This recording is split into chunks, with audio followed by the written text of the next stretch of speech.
Okay, time to do the ultimate comparison video between the new GoPro Hero 11 Black versus the 10 Black. Right now I'm shooting 5.3K, 30 frames per second. Image stabilization is on both cameras. They're both set to wide on their lenses.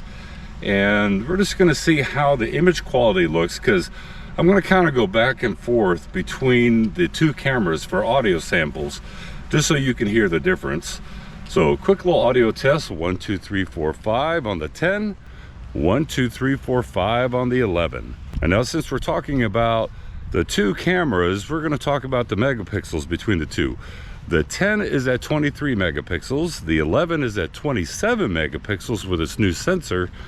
And we're just gonna see what the dynamic range looks like walking from a lit area into a shadow area to see how the skin tones look. How does it adjust white balance between the two? And I've got both of these cameras mounted side by side together, so what you're going to see stabilization wise and talking handheld should be the same between the two. And then we're going to switch over to 4K 30 frames per second, 4K 60 frames per second, 4K 120 frames per second, and then I want to check out 8-bit versus 10-bit. And what I'm going to do is I'm going to shoot both in 8-bit, and then I'm going to shoot the 11 in 10-bit. Obviously I have to leave the 10 in 8-bit mode, but I'm going to shoot in a flat color profile, and then I'm going to put a LUT onto both of these to see what they look like in 8-bit versus 10-bit, and can we actually see a difference between that. Okay, now both cameras are set to 4K 30 frames per second. The lenses are set to wide on both of these, and we're just going to walk down and get some image samples. Since I'm over here at the duck park, we're going to videotape some ducks and see how it looks in 4K 30. Then we're going to do 4K 60, 4K 120.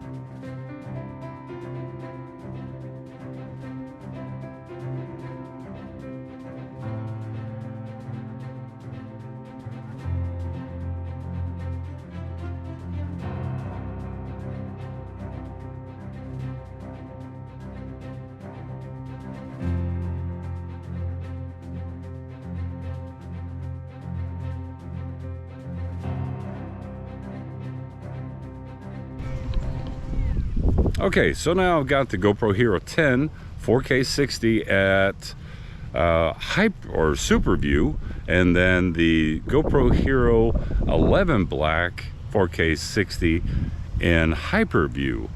So you can see how much more field of view, how much more real estate, as I like to coin it, that you capture with this hyper view.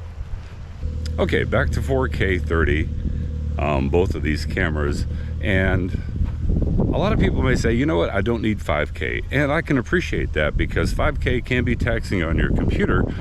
But you know, the way I look at 5.3K on these GoPros is it affords you the ability to crop in and reframe a little bit without losing that resolution. So hypothetically, if you're doing a 4K timeline, you can put this 5.3K in, zoom in, and not lose any image quality. It's kind of like what it was when we could take 4K video and put it on a 1080p timeline, be able to crop around, reframe, and not lose any of that image quality.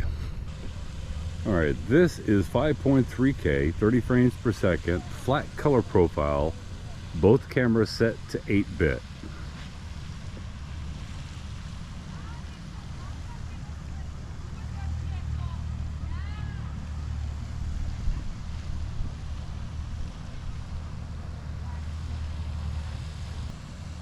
Okay, once again, 5.3K on both cameras, 30 frames per second, flat color profile.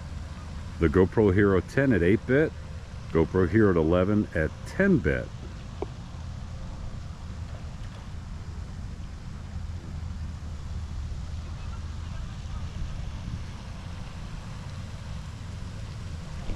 So in the comment section below, tell me which one did you think looked better regarding 5.3K, 4K at 30, 4K at 60, the field of view, 4K at 120 frames per second, and what the flat color profile looked like at 8-bit versus 10-bit, and throwing a LUT on each one, the same LUT, and see how they reacted to the LUT and regarding color. So I'm really curious about your opinion. More videos of this GoPro Hero 11 coming. And by the way, if you're new here, consider subscribing, and if you like this video, give it a thumbs up. It helps this channel tremendously.